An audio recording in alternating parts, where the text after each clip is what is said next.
안녕하세요. 김쌤과 옷 만들기의 김쌤입니다. 오늘은 바디 원형 패턴을 뜨려고 하는데요. 아무래도 패턴 없이 면티를 대고 옷을 만드는 데는 한계가 있기 때문에, 또는 패턴을 벗겨내더라도 기본 원리를 알고 나서 벗기는 거랑 아무것도 모르는 상태에서 벗기는 거랑은 다르거든요. 그래서 오늘은 패턴을 그리기 전에 필요한 치수를 재는 방법에 대해서 보여드리고자 합니다.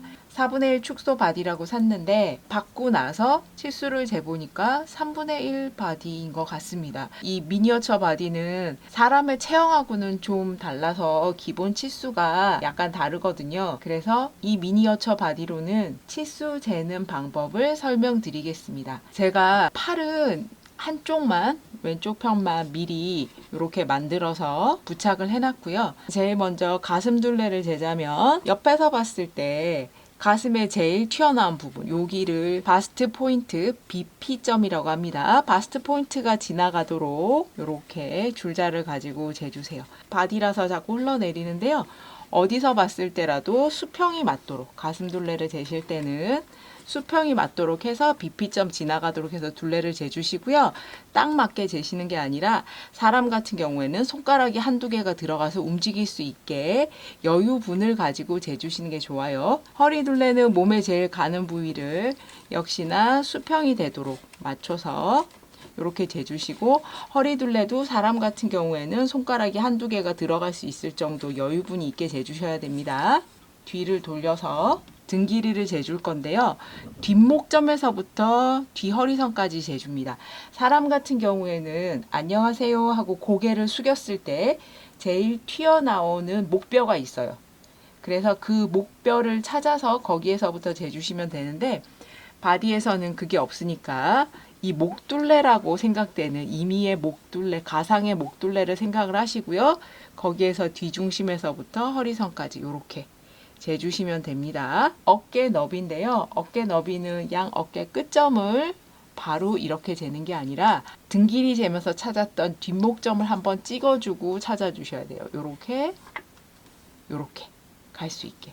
그리고 팔이 달렸을 경우에는 이제 어깨 끝점이 여기가 아니라 요 정도쯤이 되거든요. 그래서 실제 재실 때 팔이 있다 생각하시고 어깨 끝점에서 요렇게 재주시면 됩니다. 절대 직선이 아니라 뒷목점을 한번 찍어주고 요렇게 꺾어 내려간다는 거 잊지 마시고요. 뒷품을 재줄 건데요. 뒷품이라는 건 뭐냐면, 제가 팔이 하나밖에 없긴 하지만 팔을 차렷하고 내렸을 때 요쪽에 겨드랑점 생기는 부분을 말을 하거든요. 그래서 요쪽 겨드랑점에서부터 반대편 겨드랑점까지 요렇게 겨드랑 밑으로 손을 쑥 넣어서 재는 게 아니라 차렷했을 때 여기 보이는 점, 여기를 이렇게 재주시면 그게 뒷품이고요. 앞으로 돌려서 앞품은 이렇게 팔을 차렷을 했을 때 여기 겨드랑점에서 겨드랑점까지 재주시면 되고요. 보통 사람들은 앞품에 비해서 뒷품이 2cm 정도 큽니다. 몸통이 약간 앞쪽으로 굽어 있어서 그렇고요. 그렇지만 예외적으로 가슴이 아주 큰 사람이라든가 몸이 좀 뒤로 젖혀진 체형 같은 경우에는 앞품하고 뒷품이 같거나 또는 앞품이 클 때도 있긴 합니다. 일반적인 체형에서는 앞품보다는 뒷품이 2cm 정도 큽니다. 이제 유장과 유폭인데요.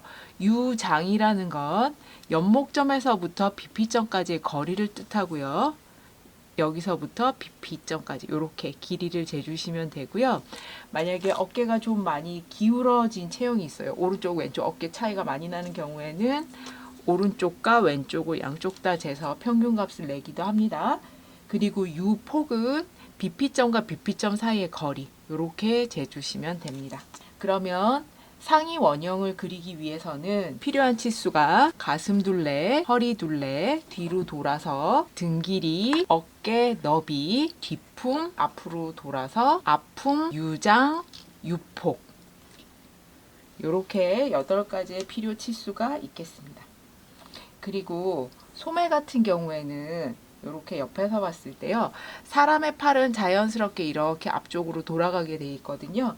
그래서 소매에서는 필요 치수가 소매 길이, 어깨 끝점에서부터 팔꿈치 한번 찍어주고 이렇게 내려와 주세요. 소매 길이, 그리고 팔꿈치 길이도 이렇게 팔꿈치 있는 선까지 재주시고요. 그 다음에 팔통 둘레라고 하면 겨드랑이에 이렇게 집어넣어서 팔의 제일 굵은 부분 재주시고요. 손목 둘레는 손목에 제일 가는 부분 재주시면 됩니다. 바디 원형을 만들어서 입혀주게 되면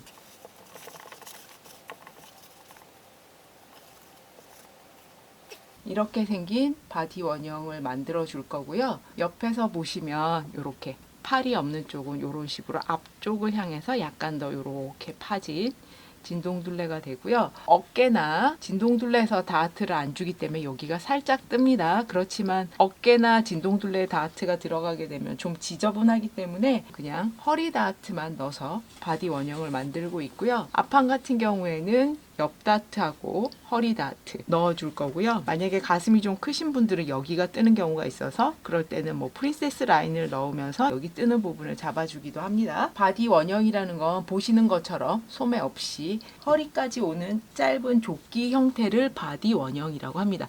바디 원형을 기본으로 해서 셔츠나 뭐 원피스나 재킷이나 코트까지도 다 만들 수가 있는 거거든요. 그래서 기본적으로는 바디 원형을 알고 있어야 이제 가을 겨울로 갈수록 보온을 위해서 소매라든가 컬러가 달려야 되는데 그때 다양하게 소매랑 컬러를 변형하기 위해서는 바디 원형과 소매 원형 패턴을 알고 있어야 되거든요. 소매 같은 경우에도 보시면 자연스럽게 팔이 앞쪽으로 이렇게 휘어지기 때문에 여기 기본 다트를 넣어줘서 이렇게 옆에서 봤을 때 팔이 앞쪽으로 자연스럽게 가듯이 소매도 앞쪽으로 자연스럽게 갈 수 있게 만들어 줬고요. 항상 제가 몸판의 진동둘레보다 소매 진동둘레가 커서 이렇게 오그라들어서 붙어요 라고 말씀을 드렸는데 팔뚝이 이렇게 부피를 가지기 때문에 소매가 밋밋하게 달리면 안 되고 오그라들어서 이렇게 달려줘야지만 이 팔뚝의 봉긋한 모양을